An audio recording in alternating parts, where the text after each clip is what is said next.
Flores.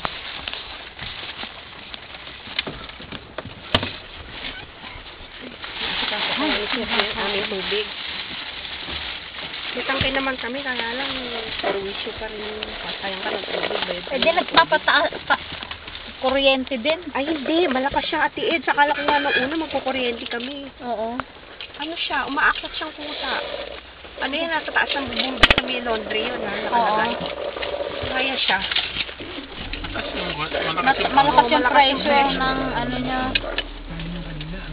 Ang tangking ba ng kwan yan? Sa taas din? Oo, sa taas. Kasi ano, lagpas ng bubong. Kaya pala yung level ng kwan. Dalawa pa nga may in and out eh. Yung para sana pag-akyat sa kapag babang tubig. Yung pala kahit isa lang. Pwede. Doon din yung daanan ng pag-ano niya. Ng tubig. Kaya dati nung akala namin, di bubuksan mo pa pag walang tubig. Yung pala doon din siya daan. Parang gumaganon lang. Pwede rin pala kayo hindi kayo magtangke. O kung malakas ang ano. Kaya lang kasi pag walang power, walang tubig. Pag walang power. Malimit rin ba brownouts ninyo? Nung bago kami doon, weekly, may times pa nga na 2 times a week, 3 times a week, lalo na nung May of last year, tsaka June of last year, gano'n.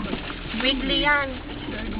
Talagang parang 2 buwan ata, 3 buwan na weekly walang palya yan. Basta mawala kami kuryente. Kasi nagpapalitan po sila ng mga ng mga poste, basta bataan, tsaka nagpuputol ng puso. Oo. Kahit dun sa Ulong Kasugan, mag-ano sila on that day, on that time na magpuputol na ng mag-clearing.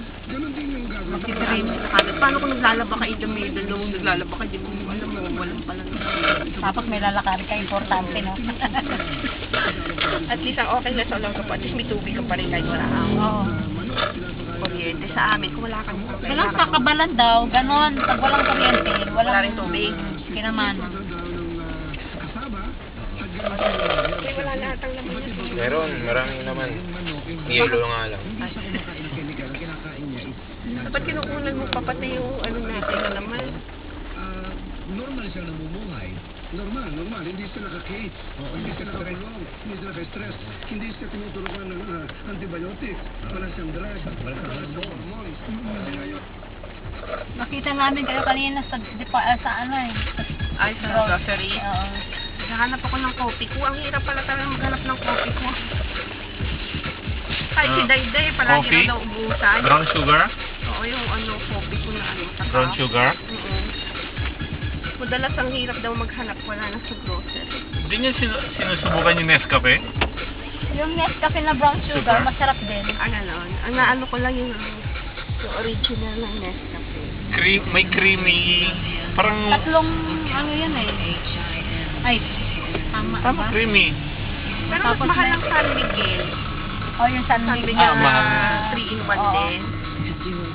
Yung Nescafe brown and creamy. Brown and creamy. Pag binuk ang amoy niya parang guwan. Ano ba amoy niya ma? Parang Starbucks. Ganon. Masarap. Masarap din. Kasi ako kahit meron ng naglalagay pa rin akong creamer. Kahit na cream na siya, naglalagay pa rin akong creamer. Masarap. Kala hindi ako alis sa bahay. Sasakit ang tiyan ko.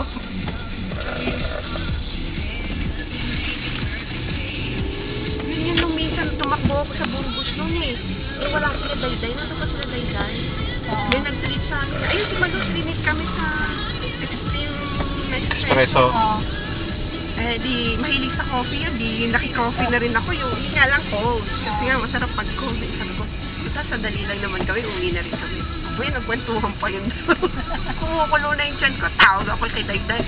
Sabi ni Danik, ay wala po kami. Nasa loob po kami. Kasi di ba nga dumating asawa niya. Sabi ko, patay. Alam ko wala ata kayo ng timer. Tawag ako kay Beth. Ako, magsisimba sila. Sabi ko, Beth, pwede ko pakaiwan yung pintuan. Tatakbo na lang kay Lola G. Hindi. Buti na lang iniwan ni Beth. Pagdating ko, hangos ako. Lola G, pabahan niyo po. Kasi hindi na ako aabot ng bakot. Buti lang doon sila Lola G. Oo, nandun sila. Gabi na yun, Ate Edgy. Walang tao sa inyo yun. Ay, kapatay. Kakailan din ako sa aabot. traffic pa. Tapos, ang lusot pa ni Sergio kung saan pa siya umikot. Doon din siya lalabas. Naalala ko nga pala, hindi nga pala pwede naman sa pinaka-main gate. Di ba doon ka dadaan sa may bandang Comtech, yung banda doon? Oo. Kasi ang layo pa, talagang pinagtapok. Ba't hindi dito kayo sa kabila? Ha? Sa 14th gate. 14 gate. Eh, mas malapit na kami Hindi, doon. galing nga kami ng ano eh. Na, sa bagay, Preso, no? Preso